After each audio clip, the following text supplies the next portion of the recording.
High বন্ধু, আবার একটা ভিডিও নিয়ে চলে এলাম। আজ যাচ্ছি জলদাপাড়া অভয়ারণ্য দেখতে।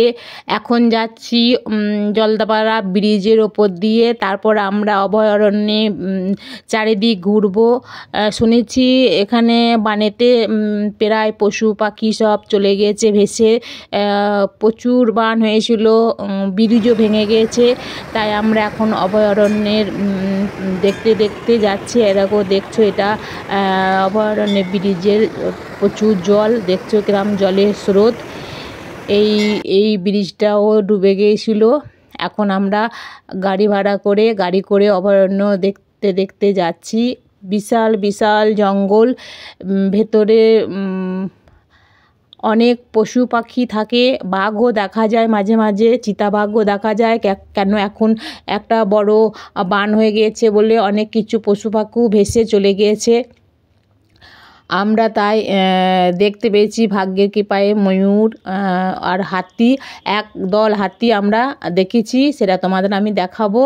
এখন আস্তে আস্তে আমরা দেখতে দেখতে যাচ্ছি। কেন হাতির দল যদি ছুটে চলে আসে, গাড়িকে অ্যাটাক করে, তো আমরা প্রাণেও বাঁচতে পারবো না। তাই আস্তে আস্তে আমরা এখন যাচ্ছি, দেখতে দেখতে যাচ্ছি যে কিছু চোখে পড়ে নাকি।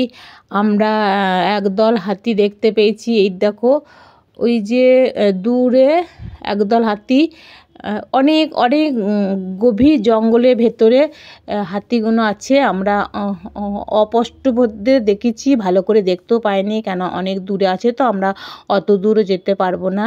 তাই দূর থেকে আমরা দেখলাম। তারপর আমরা যাব অভয়ারণ্যের ভেতরে। যে ওই যে হাতি, একদল হাতি দেখছো, ওই হাতি দলটা আমরা সৌভাগ্যক্রমে দেখেছি। এখানকার মানুষ বলছে অনেক কিছুই ভেসে চলে গিয়েছে, 3-4টে গন্ডারও চলে গিয়েছে ভেসে, তাদের এখন ফেরানো হচ্ছে।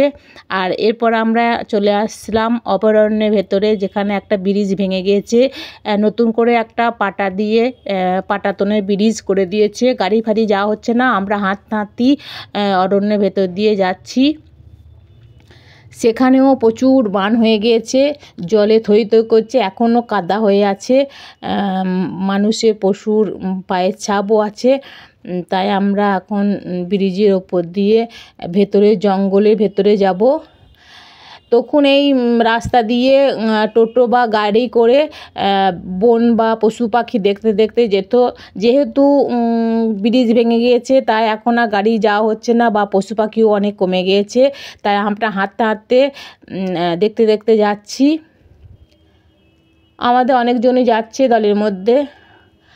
তখন টিকিট কেটে দেখা হতো, এখন যেহেতু পশু পাখি কমে গিয়েছে বা পশু পাখি সব জলের তরে ভেসে গিয়েছে, তাই আমাদের আর টিকিট কাটতে হয়নি। আমরা হাঁটতে হাঁটতেই চলে গেলাম জঙ্গলের ভেতর দিয়ে। তারপরে আমরা যেখানে যেখানে বান হয়ে গিয়েছে বা জলে ভেসে গিয়েছে, অনেক পশু পাখি চলে গিয়েছে। এই দেখছো, এগুলো এখনও জলে থই থই করছে বা কাদা ভর্তি হয়ে গেছে, মানুষ এখান দিয়ে আর হাঁটতে পারছে না। আমরা পাশে পাশে রাস্তা দিয়ে হেঁটে হেঁটে সব দেখলাম। তোমাদের যদি ভিডিওটা ভালো লাগে, তো আমাকে একটা করে সাবস্ক্রাইব অবশ্যই করে দিও। জলদাপাড়া অভয়ারণ্য দেখার জন্য কেমন লাগলো কমেন্ট করে জানিও।